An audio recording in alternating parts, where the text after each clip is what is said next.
Hello and welcome to another episode from the Water's Edge.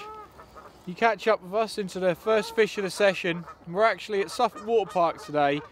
Hopefully in today's episode we'll be showing you a few tips and tactics on long distance method feeder fishing. I'm just going to try and concentrate on getting this fish in to start with.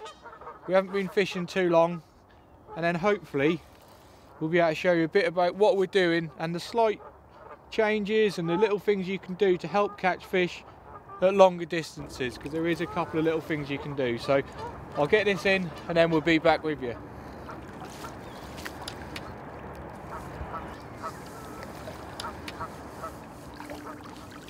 Well, there we are, that's the first fish of the session. I'm just going to quickly pop that hook out and we'll have a look at him. There we are. Freezing cold, the water's really not that warm, but like I said, not been fishing too long and that's a cracking way to start. So probably what we'll do is we'll slip him back, then we'll have a look at the rigs and the tactics we're doing for the rest of the session. Hopefully a few more of those to come.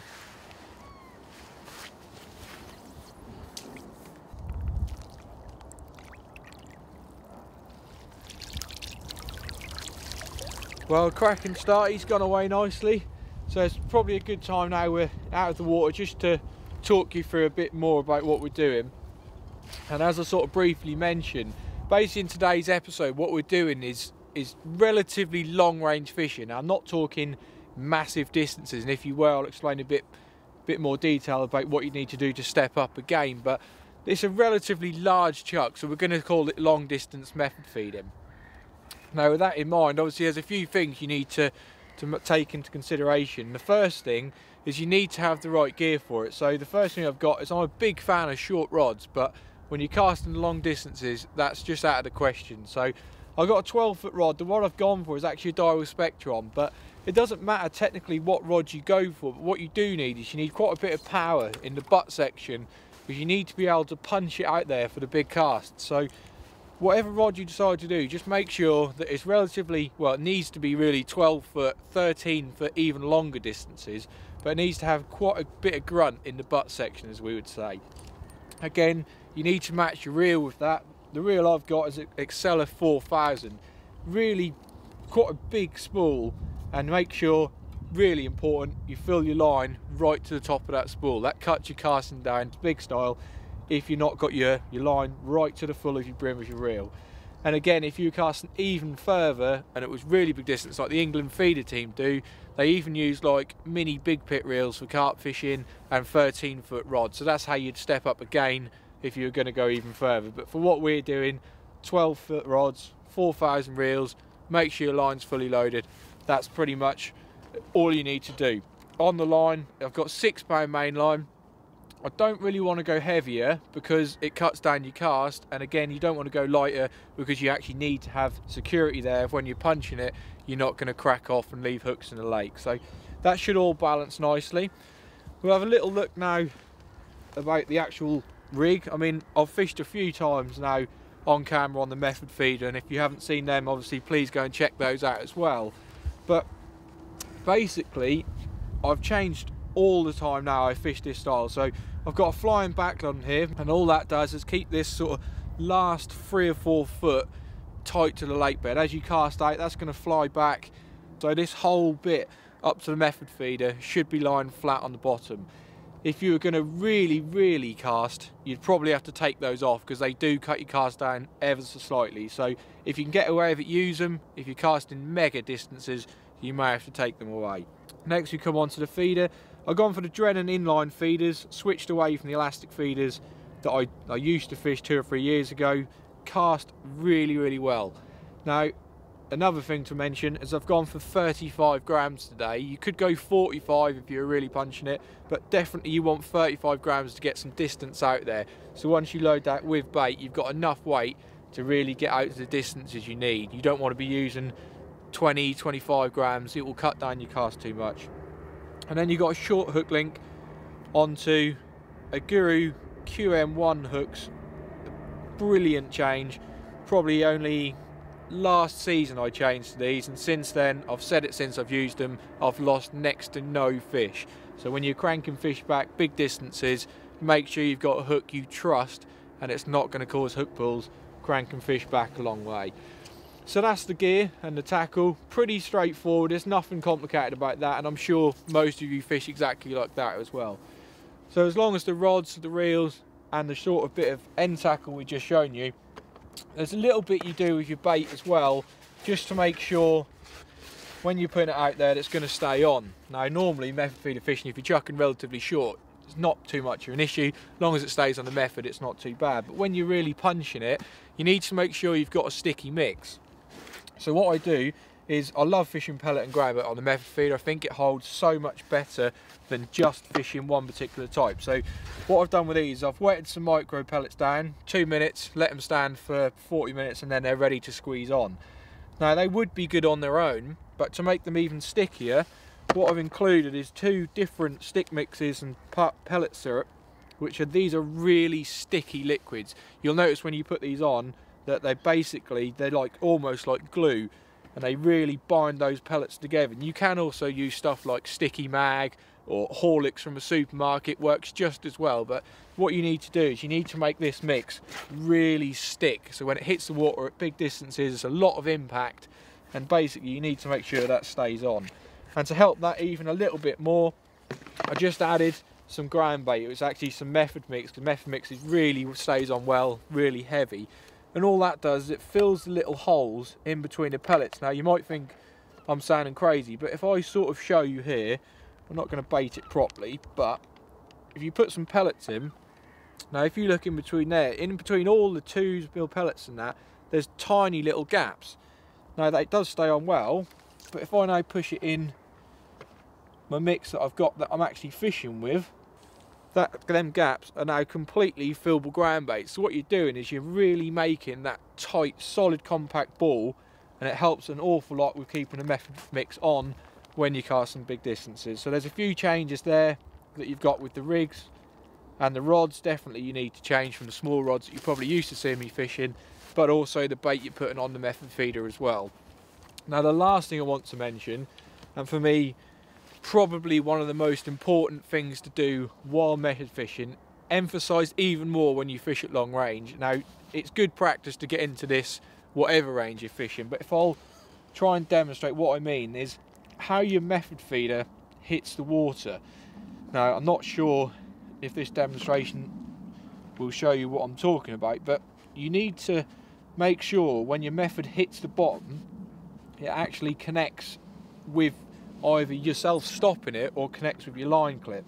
Now if you can imagine, if I just put some bait on this method feeder, if you can just imagine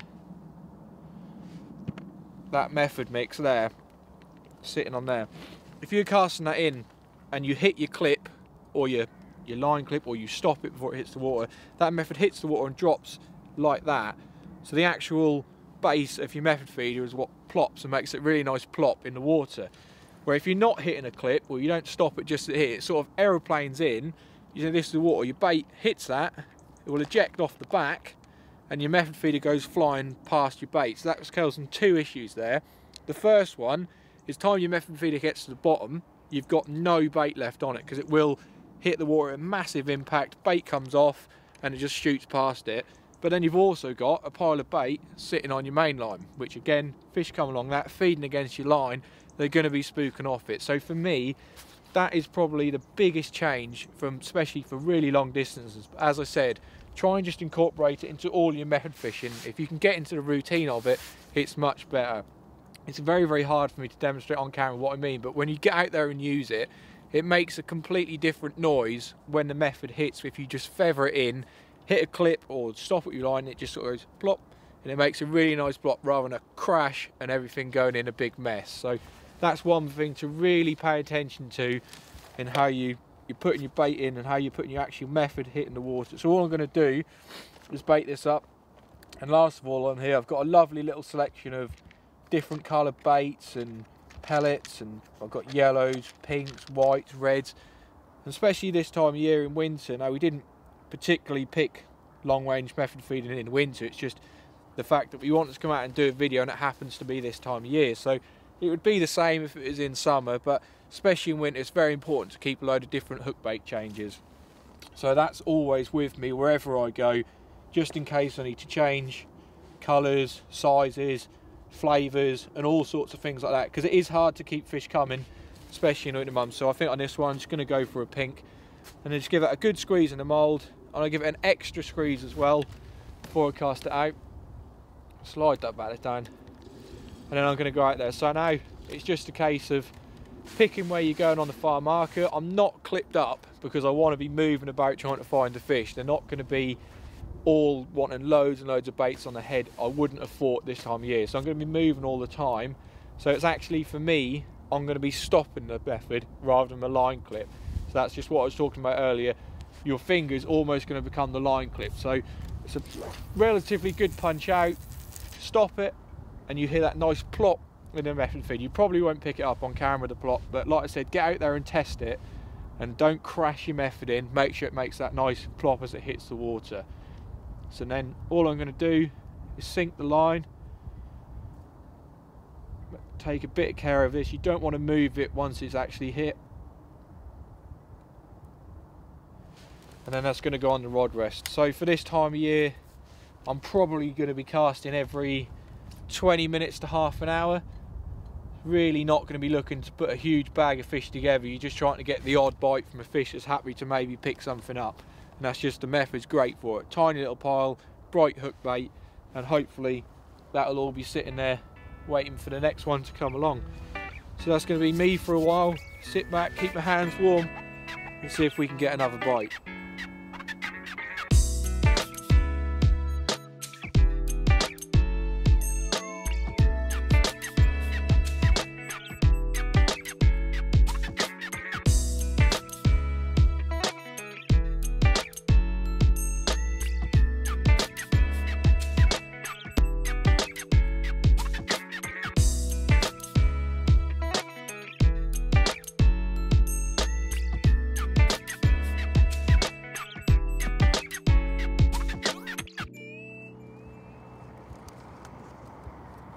Well, we're into another fish now. We had to change the hook baits about a bit to get another fish to come, but basically just ring them changes for the different colours. And while I'm playing this fishing, it's quite important to mention, and I found this out probably the hard way myself, fishing a few matches here. Whenever you are fishing the method at long distance, try not to make too many angle changes in your rod. Now what I mean by that is you're bringing fish back an awful long way sometimes. Obviously the further you cast, the more time you've got the fish on the hook, the more head shakes they have. And what I mean is keep your rod low at one angle until you're pretty much ready, as we are getting close now, for the fish to come in. Now I like to say either side, pick one, so pull your fish back that way or that way. Try not to keep switching between the two, because you are just moving that hook and that hole slowly becomes bigger and bigger. And I found myself, certainly a few years ago, trying to really crank them in because you feel like they've got a lot of scope to cope on a big line out there. And I found myself switching from side to side, trying to keep the fish straight, and actually all I was doing is actually pulling the hooks out a lot of the time. So that's one thing to worth mentioning. When you are hooking fish relatively far distance away from you, just sort of lead them in almost like a dog on a lead, just slowly but surely, and you tend to find they just follow you in. If you keep trying to pull really hard and change your angles, that just almost agitates and they dart all over the place, and you certainly lose more fish. So hopefully that will work with you as well in not getting so many hook pulls. It certainly made a big difference to me. So now my rod is in the air from originally being sideways, I try not now to change the angle back to like a sideways motion. I try and keep it relatively high, and hopefully we'll have another one to show you. Well, there we are. Not the best bit of netting I've ever done. He's tried to swim out as if I slipped the net underneath him, but that is a cracking fish. It's really nicely hooked aside. I'm just going to get this disgorger out. There we are, that's come out relatively easy once you get the disgorger in there. So let's see if we can hold him up for you. really chunky. Look at that, them orange on the back fins there. It's fin up for you, full of aggression. Stunning fish. Well, especially I like fish in winter. They tend to just really look healthy and full of energy as well. Really chuffed with that one. But let's see if we can pop him back, get another few casts out there. Maybe have to change him hook baits about again. Keep casting around, and you never know, we might be back with another one just like this.